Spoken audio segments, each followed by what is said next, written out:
product people, and we host talks related to product management. If you would like to join a community, you can join us on Telegram. And if you like what we do, you can support us on patreon.com. Today we have Vita. She's a product manager at real.digital, and she's going to talk about how to validate your product idea using social media, I think, which is a very interesting topic.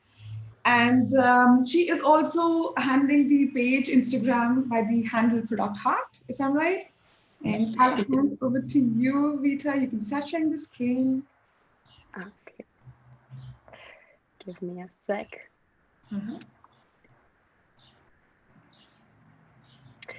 Yeah, welcome everyone. Really nice to be here. Thank you, first of all, to product people that you invited me. Thank you, Kashika. And yes, so today I would like to talk with you about validating your product idea with social media.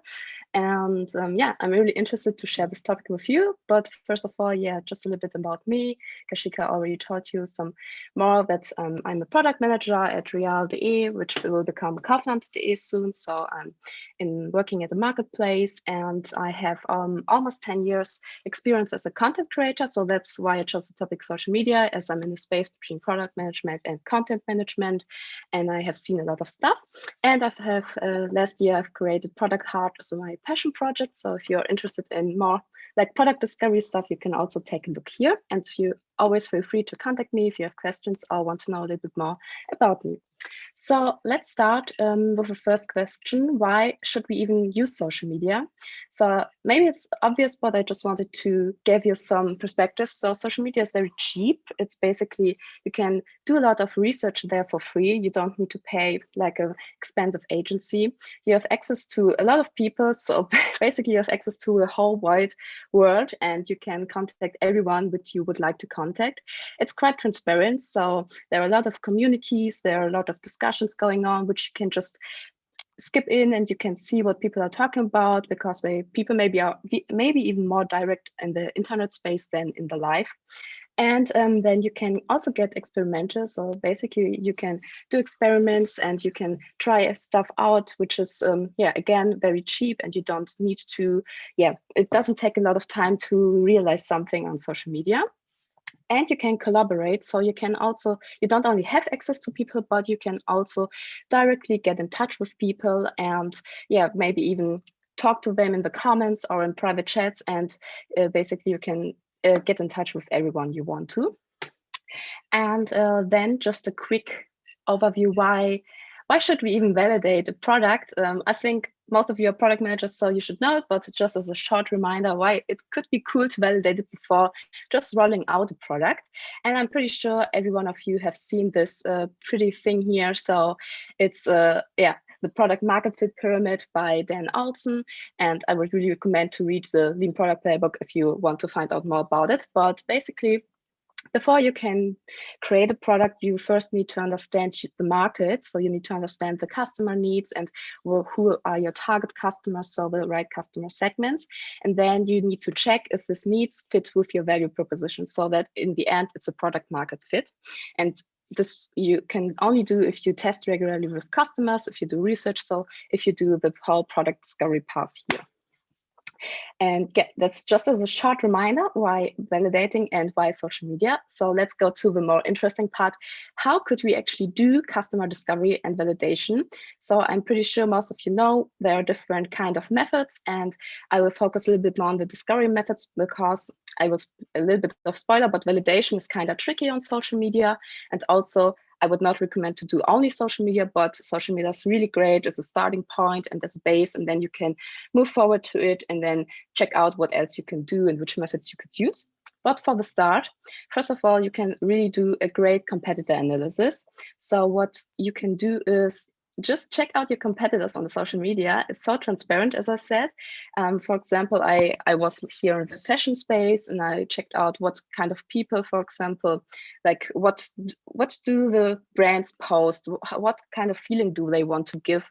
And with what kind of people do they share content? So what is interesting, and maybe what could their customer segments be? And where could be a market back gap where you could put yourself in? Then you can even find new competitors which you're not aware of through suggested accounts. So what I really like is it's a feature in Instagram and in TikTok where you can go to the profile of the different pages.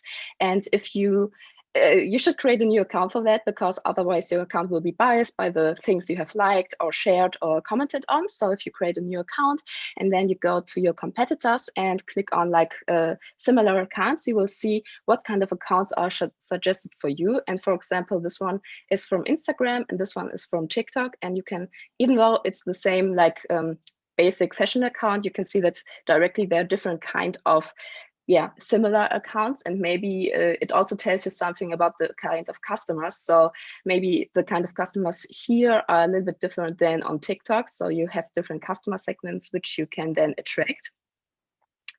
And then you can also look for relevant hashtags or places in your niche, depending on your own product or your own brand. So for example, I'm into yoga and I'm into dogs. So I just looked up what could be interesting. And for example, here, if you look for yoga pants, you will see what are the top posts and what do people post and which brands do people actually wear. So which are the most common brands and which could be your like most important competitors if you don't already know them. And again, the same for dog beds. You can do basically with any hashtag you like. You can just check out what influencers do they work with, what could be interested, so which customer segments are then in the space. And if you're like a brick and mortar store and you want to, for example, to open up something in Cologne or maybe even in an area or in Berlin, then you could even use the location and see which kind of people live there. So which kind of people always do a hashtag like Berlin Mitte or Cologne Ehrenfeld or whatever, so that you can directly understand, okay, if I want to place my store there, would the right people come to my store? Of course, you can do the whole city, but maybe if you really want to get a really important area and do it there, you can check out if the right people already live next to you.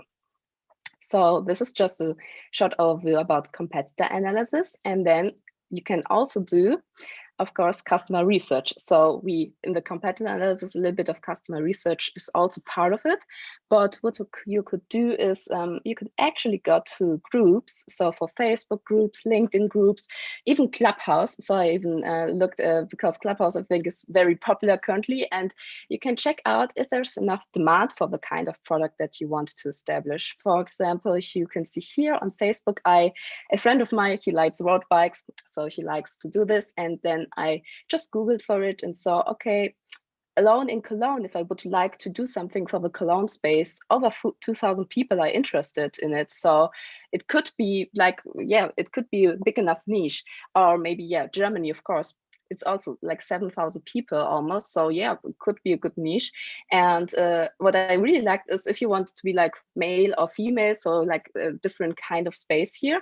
And you will even see, oh, there's already a group for that. And the nice thing is you could go into this group and then you could explore what kind of people are there. So who's my ideal customer? So you can see all the comments, what are the pain points, what are they talking about, and what are their needs currently. So maybe they will even talk about, hey, I bought this bike, but I don't like it because this and that.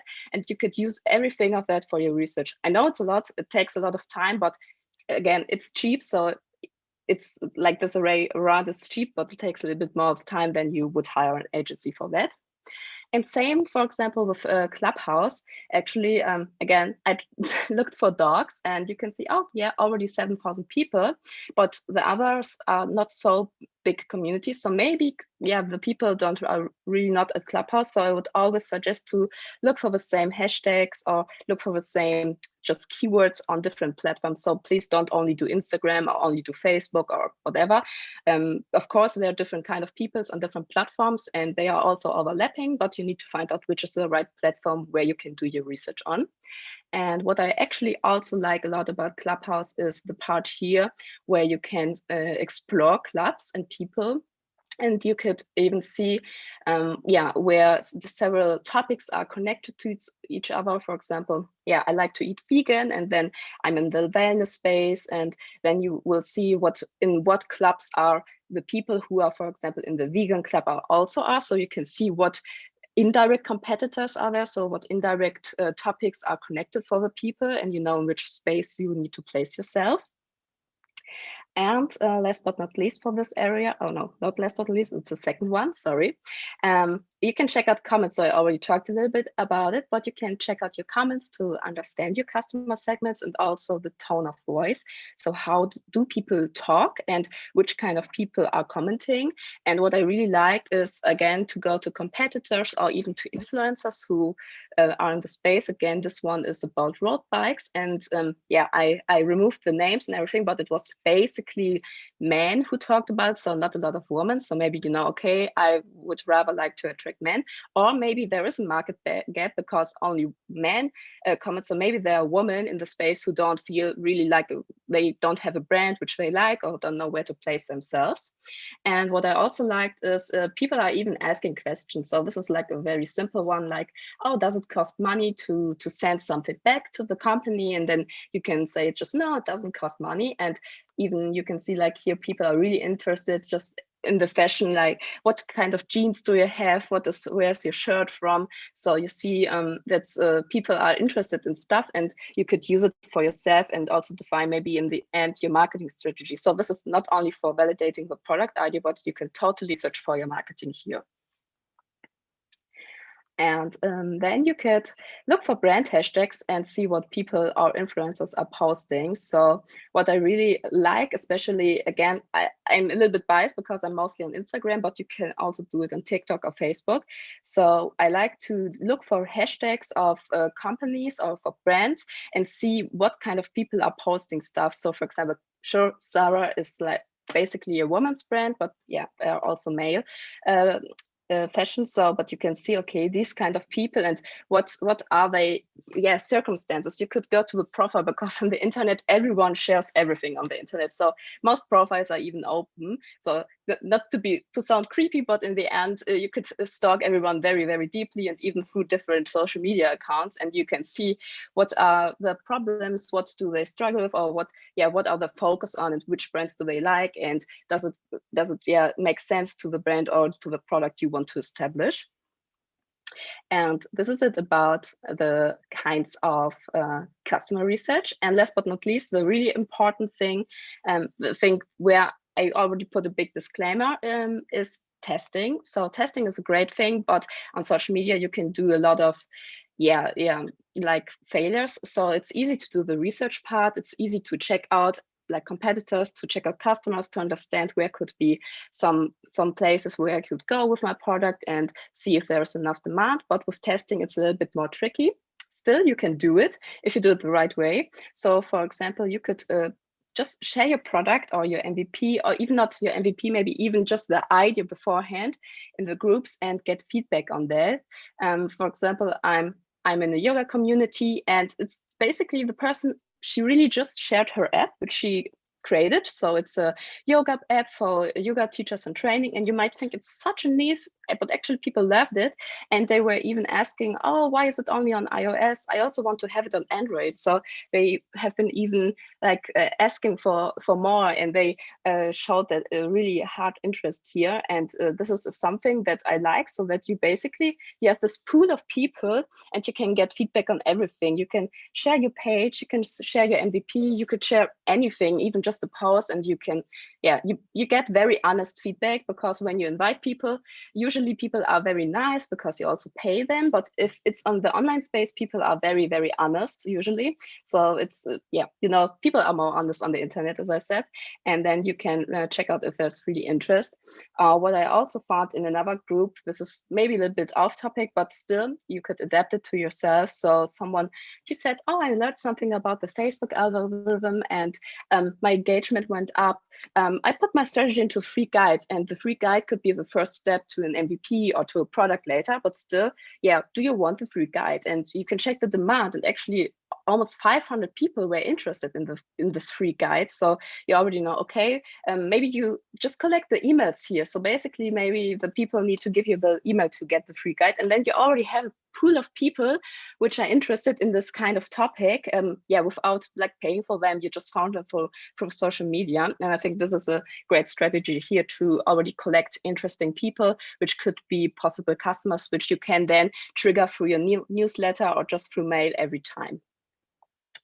Then the next thing is that you can invite people to participate in your tests. And a big disclaimer here, this is what we also tried at Real.digital. So this is a thing when we just started out, we didn't have any UX research. So we had a team of one as a UX researcher, and she needs to do everything. And then we find, okay, why not doing in social media? And we tried to look for people there. But the problem is you need to act as a private person and not as a company. So if you create like an account, for example, we did create an account Real.digital as Facebook account, and we were kicked out immediately out of the groups. So this is not a thing that people really like. And also, of course, the admins there, they don't like to see something like that. But if you act as a private person, because this is what we did later on, it was totally fine. So we just said, oh, hey, we are Vita, and we are working as a product manager. And we would like to invite some people or get some feedback. And this was already a much better way. And this is actually how we attracted first participants for our tests. We just gave them then a little gift voucher in the end, and it was quite like a lot cheaper than what we do now. We have an agency where people are hired for us. And again, I found some examples here, even from a product manager. One is again like more from a coaching space. So a lot of this methods that I shared, business and I don't know, mental health or whatever kind of coaches. So, a lot of people are calling themselves coaches right now, and they use social media for everything. So they do like from beginning to end, they do everything there. And it seems to work because they can also earn their money with it. And for example, someone also asked you, hey, would anyone be willing to help me out? I have an idea again here for a freebie, and I'm not sure if it works out, and I would like to test it and to get your feedback on that. So they're just inviting people, and maybe you then can share a coffee with you. Okay, in the virtual space, it's not so easy, but then you get a little gift voucher, and then it's also nice. And here even someone asked, actually, this is what I really liked. It was about some product. It's matcha tea. So I removed all the links. But what the person did, she asked in the end, hey, please help me to decide on a label and vote on the designs. And then the person just linked, the survey here. And I think this is quite cool because I even participated in it because I'm not a matcha drinker, but I wanted to find how she does it. And then, I think a lot of people use it because she just used her own followers. So if you as a private person or as a company already have an established following, you could totally use your own social media followers. And because these are the right people, they are interested in you. Why would they otherwise follow you? And then you already have a lot of people who could answer this. And again, it's for free. So basically you don't need to pay them. Maybe you can do a giveaway in the end so that they have something from it, or then you can promise them to test or get the product, but that's it basically.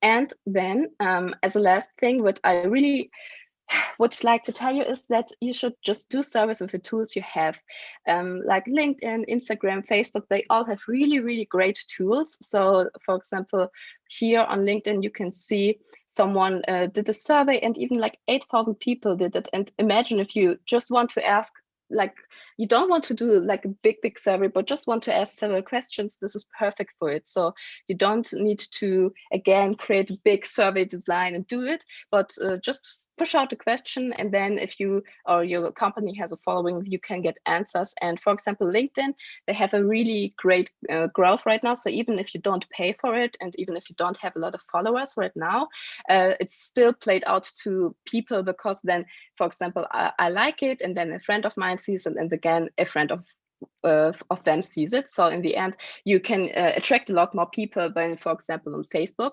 because what I have not talked about yet, but sure, you can also do paid ads, but this is basically everything like non-paid. So this is that your own research, your own customer base. But if you want to go a step further, you could even do something with paid ads. You could do paid postings, paid surveys. This would be a next step on social media. But right now, I would like to focus on the non-paid area here. And for example, here on Instagram, these are like my own examples where I just ask, hey, what would you call yourself? Who are you? So to get to know my customers a little bit better. It doesn't need to be a big question. It can be just a small. And what I would recommend you, for example, Instagram has this questions where the people can put free input in it, so free text. And this is not always so great because people sometimes don't know what exactly should they write here. So I would rather recommend that you already give some kind of answers, because it's easier for people to do just a click than to really write the text into it. So this is what I would recommend here. And yeah, this is it about the testings. And as I said, you can, it's easy to do a mistake here because testing is really, really tricky. So I would like to give you some do's and don'ts in the end before I sum everything up. So we have the don'ts here is, so please don't ask for opinions. I also showed some not so great examples where people ask for opinions, but it's important that you ask for facts. And you can totally do social media posting where you just ask, hey, tell me about a time when you wanted to buy I don't know, a phone, or you wanted to buy a bike. How was it? What did you do exactly? And don't ask for opinions if, do you like it? Or do you think that, I don't know, a loyalty program with this kind of benefits are great? And then people probably will say, yes, I think it's cool. But in the end, they don't really like it.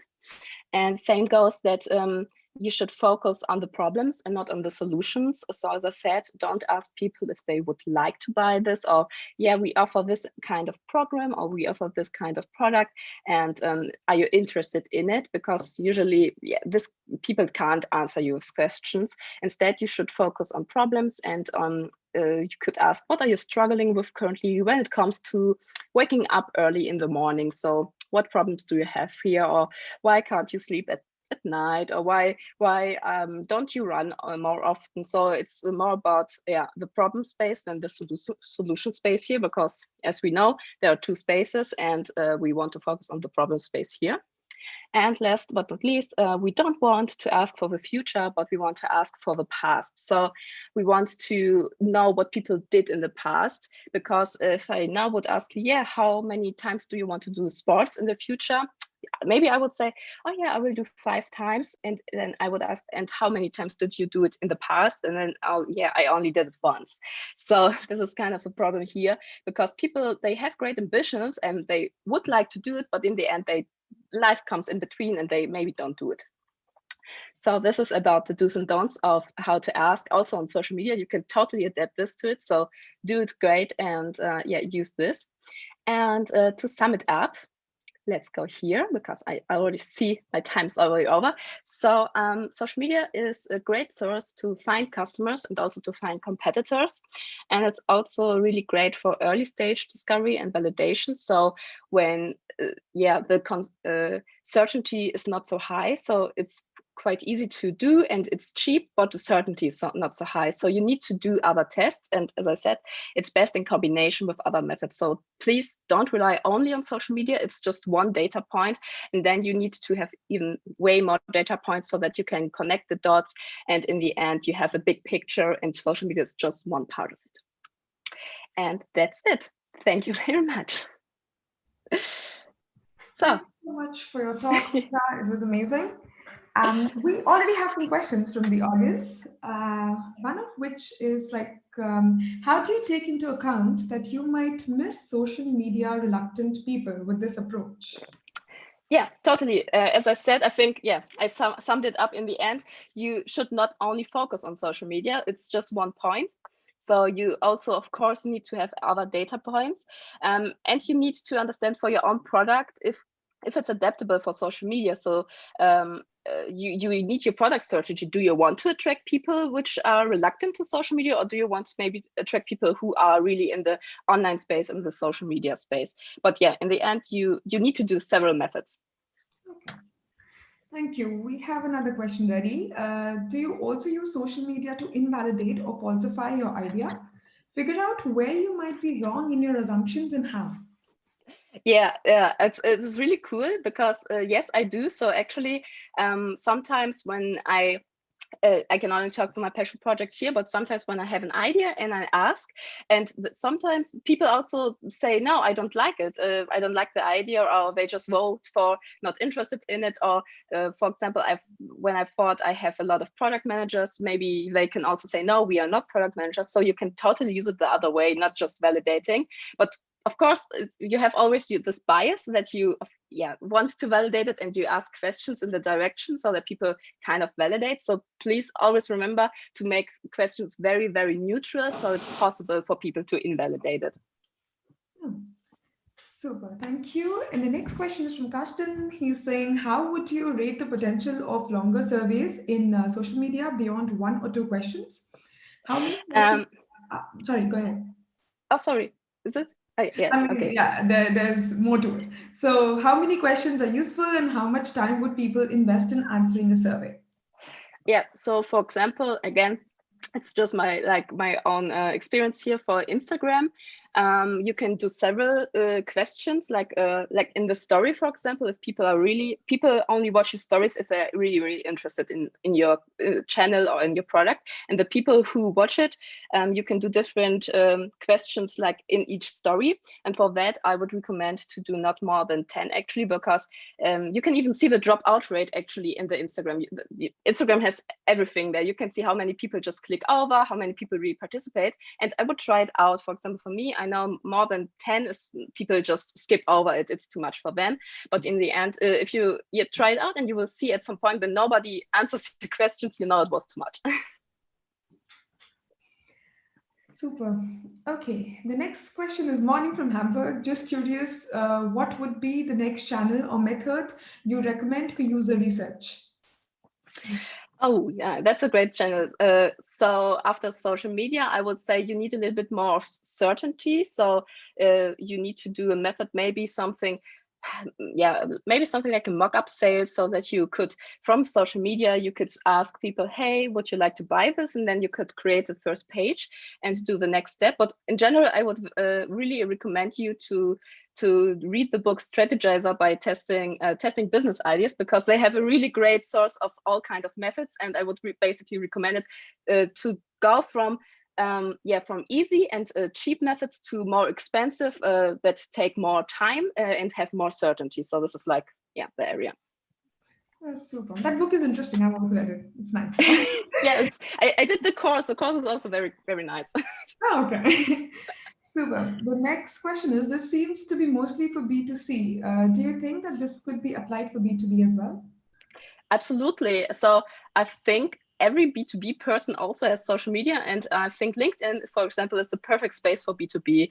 As I saw a lot of people who are, there are a lot of discussions going on in B2B. So maybe you need to find another kind of social media platform. So TikTok could be not the right one, but LinkedIn could be the perfect one for you. Mm-hmm.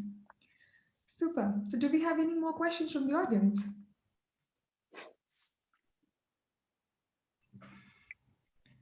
Okay. So the audience thinks, I have a question. So you created the content on Instagram. How did you start thinking about Instagram? Why didn't you choose any other social media like Udemy? And I mean, there's so many things, YouTube. Why didn't you choose that? And why did you choose Instagram? I think it's also like a personal preference. So a little bit to my context, I've been a blogger since like I was 16. Yeah. So I started with blogging, and then and Instagram is very similar to blogging. So it's a lot of text and pictures, and it's basically what I also saw. So most people in product space are on LinkedIn or are on Twitter, and I totally don't get along with Twitter. And then I thought, why not looking if Instagram could be another space to open up? And then I tried it just out, and it kind of worked, but it's personal preference, of course. So I like to create pictures. I like to write text, and for YouTube, I would also like to try it out at some point, but it's at the beginning I felt insecure because I'm not sure are enough people interested, and I wanted to keep it short. So there are a lot of several reasons coming together. True. Oh, that's great. And you're getting a lot of thank yous because you actually presented a good presentation. Oh, thank you very much. Super. So yeah, any more questions, people? Actually, I have one question. So, how do you eliminate the false positive? Because what I've seen in social media, there are a lot of negative publicity, negative comments as well. Sometimes it's just out of, I don't know, frustration as well. It's not always the true feedback which you could get from the audience, but sometimes it's stupid. Like, for example, a lot of influencers, especially the fashion influencers, they're getting a lot of negative vibes all the time. So, how do you understand for a particular product that could also happen? So, how to differentiate between the false positives and Yeah, well, that's a complicated question. So, in the end, this is maybe a little bit more of a gut feeling to understand how people react on the online space. As I already said, people are more honest, but they are also a little bit more brutal.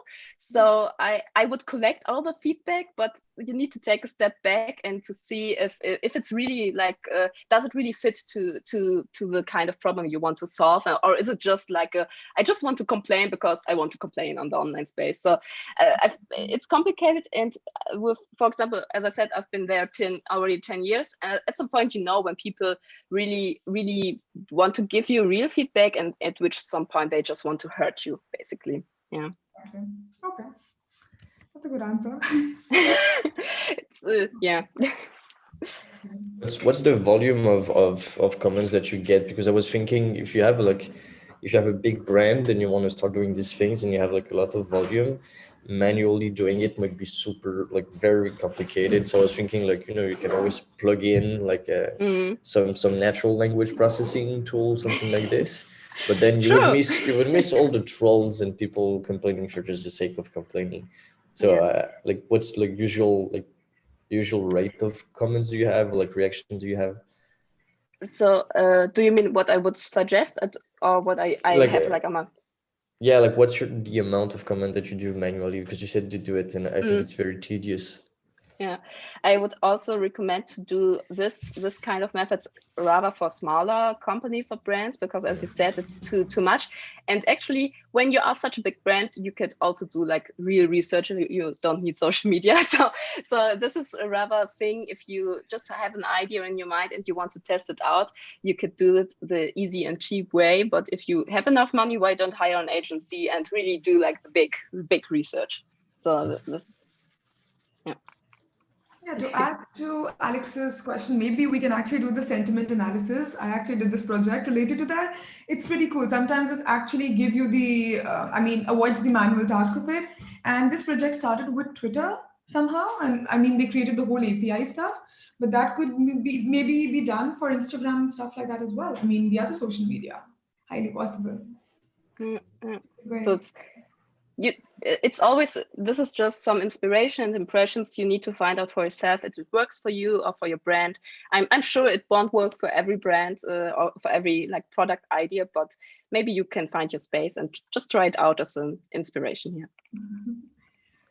Super. So from YouTube, we have comments like great stuff and stuff. So everybody really liked your presentation, Vita. Thank you. Thank you. Super. Okay. Do we have any more questions before closing the whole session? I was wondering whether you had much experience in using this in a B2B space. No, I don't have. Unfortunately, yeah. I only work B2C. Yeah, thank you.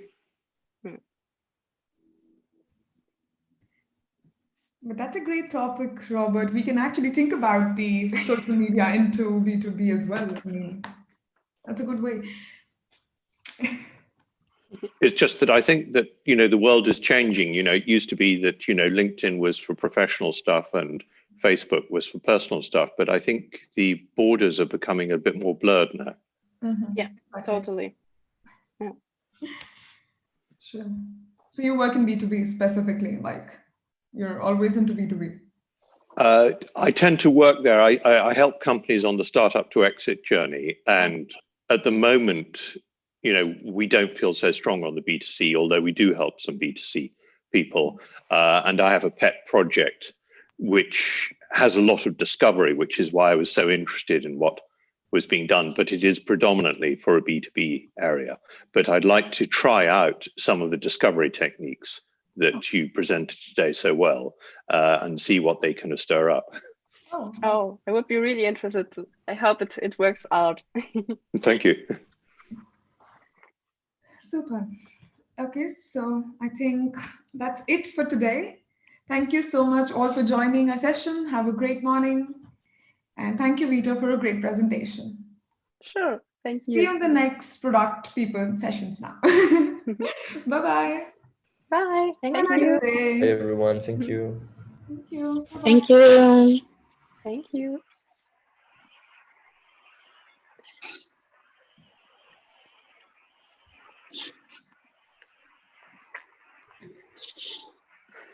It's us for Great. Thank you so much, Vita.